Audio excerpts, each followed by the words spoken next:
My favorite thing about the Zohran Mamdani campaign is that he didn't just campaign in English. He also released campaign videos in Spanish, Hindi, and Arabic. And I think they're all perfect examples of what's called language transfer, when someone blends traits of the multiple languages that they speak. In this case, let's look at how Zoran's Anglophone New Yorker accent influences his Spanish.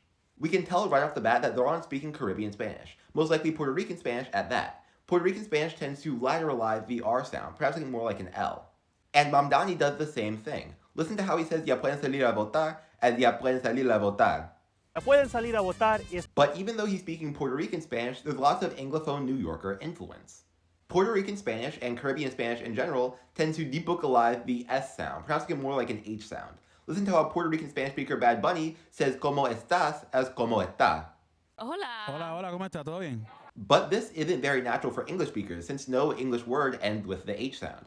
This is especially true in New York English, where the H sound is typically elided. It's why we hear New Yorkers like Donald Trump say huge as huge. Which is why in the very specific dialect of Spanish spoken by Spanish-English bilingual Puerto Rican New Yorkers, we often hear the S sound retained at the end of a word when other Puerto Ricans would drop it.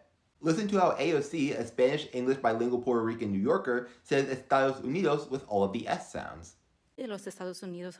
And Zoran, a Spanish-English bilingual New Yorker who speaks Puerto Rican Spanish, does the same thing. Listen to how he retains all the S sounds in los autobuses.